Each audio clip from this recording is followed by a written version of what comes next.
Welcome to Connecting Jewish Grandparents, the Grand Plan podcast, a space for Jewish grandparents who want to build deeper, more meaningful connections with their grandchildren.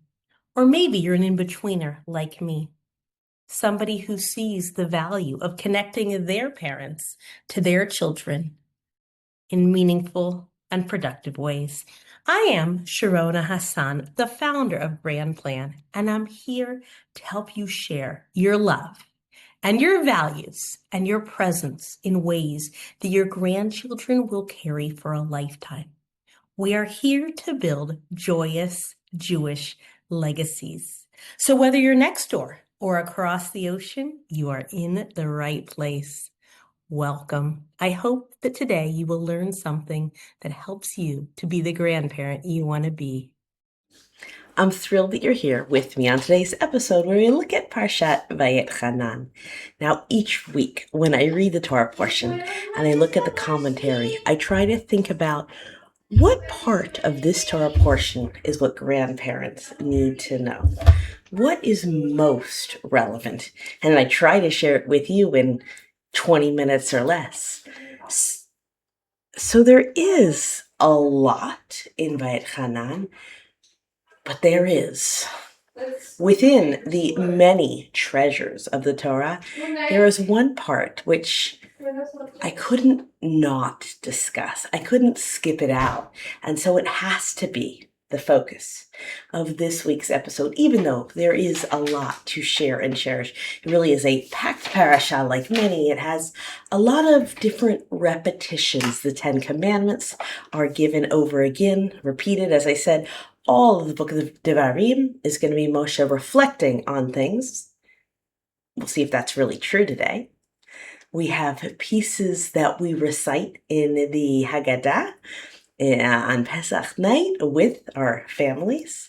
But now, because the real gold, the real gem, the real diamond is that the words of Shema are in this week's Torah portion. And the Shema, it's a cornerstone of our faith for so many reasons. But I really think it is one of those truths about grandparenthood, line after line, about legacy leaving. And maybe I am a little bit biased, because when I think about the Shema for myself personally, I learned to recite it. As you might know, we say Shema in traditional daily prayer. We say it every morning, in Shacharit every evening in Arvit, and then Kriyat Shema Lemita, the bedtime Shema before we go to sleep. And as a child in Jewish day school and in a religious home, I learned Shema from my parents and from my teachers, and we'd recite it, and we recite it. But then, when I was at my grandmother's house, my Bubby's house, she taught me truly how to say Shema. Not just the recitation of the words. She taught me the words in English as well. Hear, O Israel, the Lord our God, the Lord is one. She taught me to recite it in English. And in that, what she taught me was to truly understand the words you are saying. And then Bubby also taught me that before you say Shema, with your head on your pillow, that this is the time, that this moment is a special gift from Hashem, that she told me that he hears you better and you can hear him better at this moment than any time. And it's the time to think about your day. Think about what you're proud of and what you regret and what you hope for the next day. And that contemplation leads into Shema. And she taught this to me when I was in, very little. And this idea of mindfulness and kavanah, I really hadn't come across it before. So when I say Shema, I always think of my Bubby. And I'm hoping that what we look at today will change Shema for you as a grandparent as well. Not in the same way, that my bubby did for me. That's special for me. Although I really do recommend you try what she taught me about mindfulness before Shema when you're in bed, but really before all tefillah. It is truly transformative. Part of why I want to talk about the Shema is it's probably a prayer, at least part of it, and maybe you say it occasionally, and maybe you say it daily, and maybe your grandchildren say it occasionally, and maybe they're saying it, but you know that it's such a core piece. There's a beautiful, painful story told about the Shema. I don't think I believe it's true, even if I couldn't tell you who, that after the Shoah, after the Holocaust, when they were trying to find Jewish children that had been saved by Christian families and saved in Catholic settings and in churches, and by converting them to Christianity and Catholicism, we wanted them back. We wanted these Jewish souls back to us.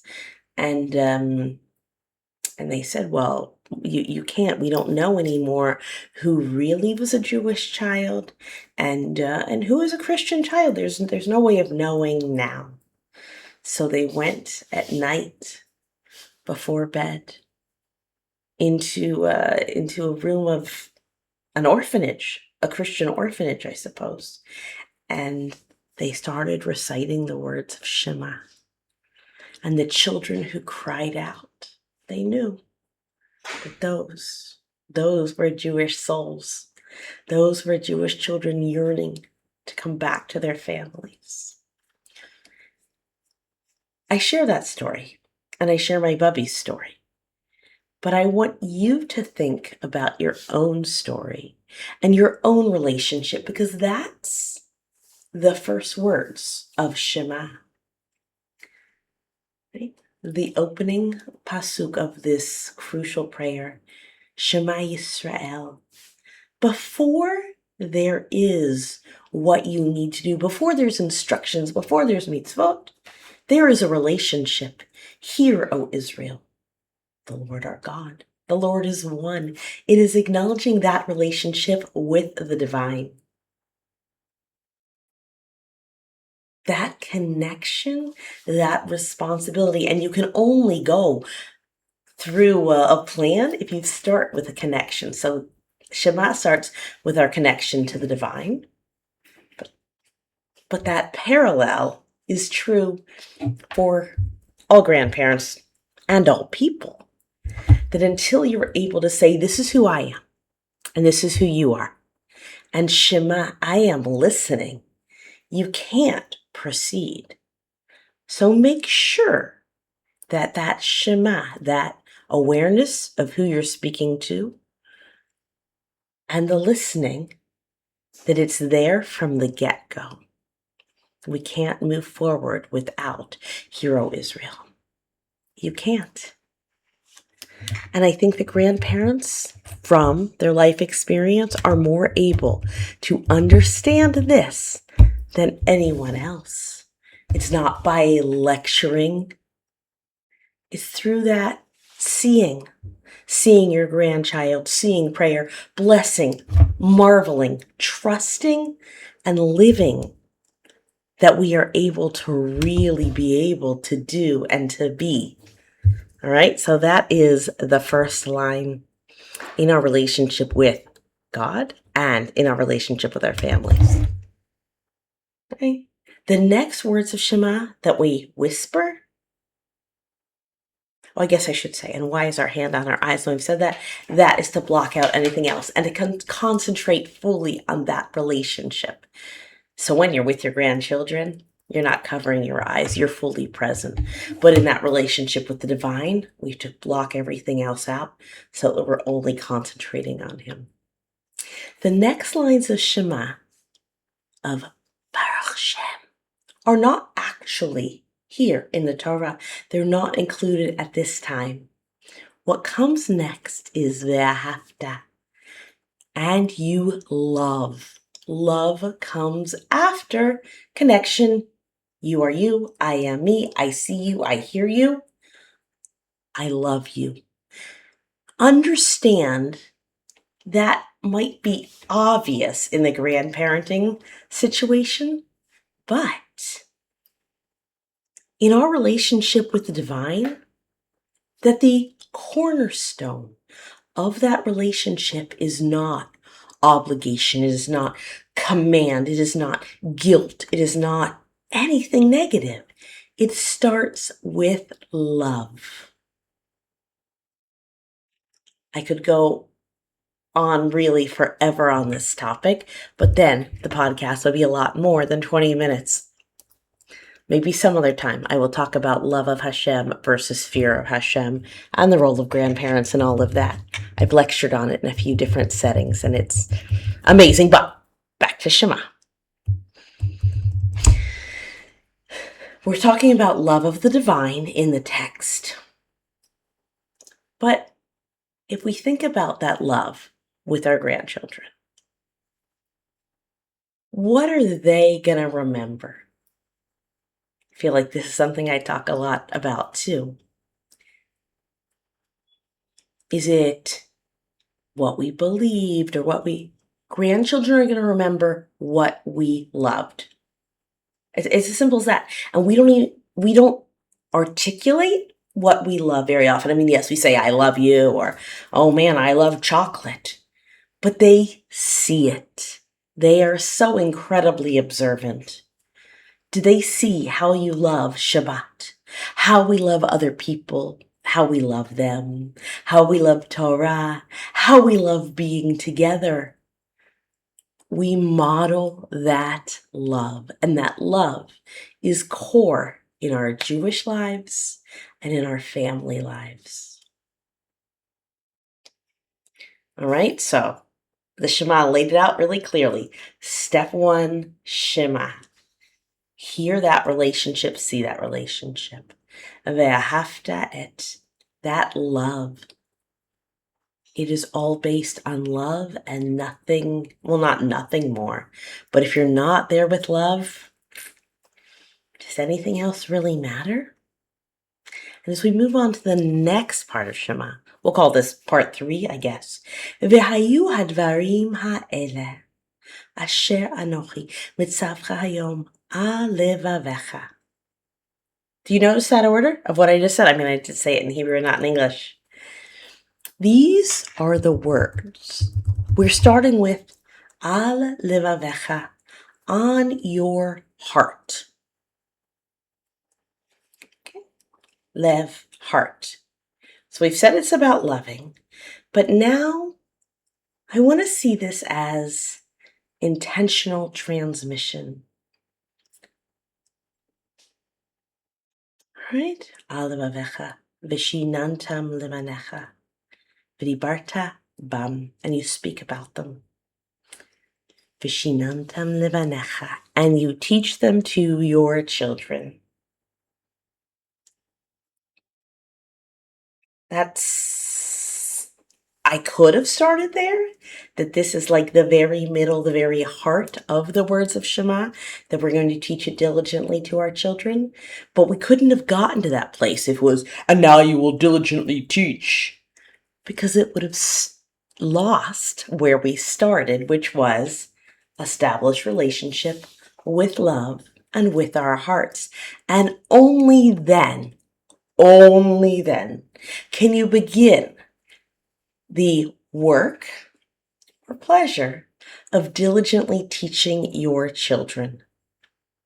You cannot authentically pass on what is not a part of you. You have to value it for yourself to be able to give it on to them. That's the modeling, that's the loving, and that's the leaving. I don't like the leaving part as much, but you know what I mean. That's the legacy that you are making. All right, you ready to keep going? I got to go fast to get it all in before you're done listening to the podcast. But if you're curious, I am really passionate about the Shema. I published a children's book on the Shema called Bringing Rain, a modern Jewish folktale, maybe. Sharona Hassan on Amazon. So I really could speak a lot about my love of Shema, but right now, my goal in today's episode is that you come to understand Shema differently and the layers of what it means for you in relationship to God and your relationship to your grandchildren. So on that note, we move on to the fourth part. B'dibarta bam.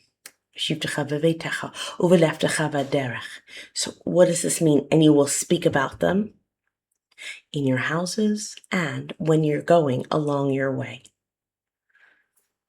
So what does that mean? I mean, it means exactly what it says. You're going to speak about it in your house, where you are, and wherever you go. So this does not mean, and now have one meaningful conversation. That's all you need. Right? Well, we spoke about it once, so that's they know now, they understand now. No, you have to talk.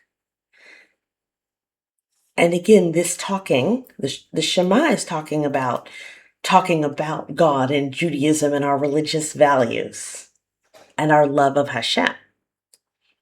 I hope you're able to talk and have those conversations as the Shema dictates. But the other part of this we said is how it relates to you as a grandparent. So how, where, and when are you having meaningful conversations? Are they all the time? Wherever you can have them? At home and when you're walking, talking, in the morning, at night, on the phone, in a text message, in, I don't know, social media is a little past me, in an Instagram, I don't know, but all the places. It's not what happens just at the Shabbat table in a formal setting, or in that one phone call once a month, or on the one Passover you spend together. It's all the time. The opportunity is anywhere, anytime. It is limitless. Any conversation on any topic as a grandparent where you are there in the relationship with love is valuable. So when you're talking about baseball or Paw Patrol or Minecraft, whatever it is that your grandchild wants to talk about, you're there for them. And where you can be making it like the Shema says about Jewish life. Well, all the better. But I try in Grand Plan not to be too prescriptive of what you need to do. As the Shema continues, it takes it not just that it's everywhere, right? Uchtavtam, and you're going to write them. Shartam liot al yadecha, you're going to bind them as tefillin and on your mezuzot. This is where it gets physical. This isn't just the conversations. This is the what you are doing. All right? It's going to be on your body. Now, for a man that is in tefillin, that they are wearing the words of Shema, wearing this relationship on their head and on their arm. But as a grandparent, and I guess as a woman in my relationship with the divine, it's about what I'm doing with my head and with my hands. It isn't just that stationary words put in a tefillin and fulfilling that mitzvah. It's in the thought process. It's what I'm doing with my head. It's what I'm doing with my hands.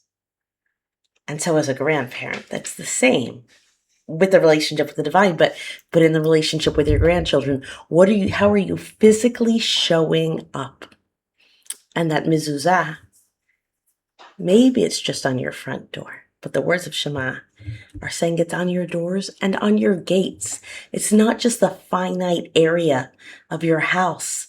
These values are to be shared throughout your community. That whatever space you're in, It's a space of the words of Shema, the love of the divine, and the intentionality in that relationship. So again, I'm trying to hold two separate and equal facts simultaneously, and I'm not sure how well I've woven them together. Those elements of the Shema relate to us in every person and their relationship to God and Jewish identity and Jewish practice. They also relate to grandparents in their relationship with future generations. Both of them are tied to the part about teaching them diligently to your children. But it's much deeper than that. As we said, step 1, know the relationship, Shema. Step 2, ve'ahavta, that it has to start with love. Step 3 was about making it intentional. Transmission on your heart. Then, it's everywhere, every place. It is a part of your everyday life. And the last part is making it physically present. There is no limit to what you can do to be physically present with your grandchildren. And yes, sometimes it's when you're remote and trying to find ways to do it, sending and receiving pictures and calls and all of that. What I hope you understand from this conversation is that the Shema, this cornerstone of Jewish life, is not just a prayer that we recite. It's not just the words from the Torah that are in our Siddur. Though if it were, dayenu, that would have been enough and valuable and important. But the Shema is the blueprint for how one generation shapes the next. I shared with you how my grandmother shaped the Shema for me.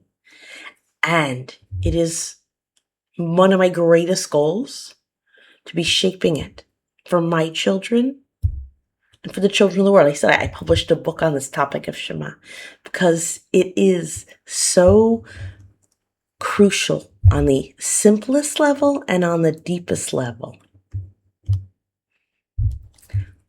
And that simplest level and deepest level is something that to me is a part of grand plan in all of Jewish life, really. That we do things, but do we see the depth and value and the spiritual magic and truths in what we're doing?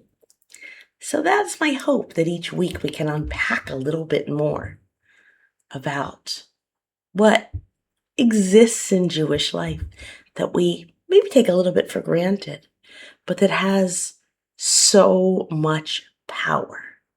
I want you to discover and value and hold and then share and transmit the extraordinary power that's hidden within ordinary moments.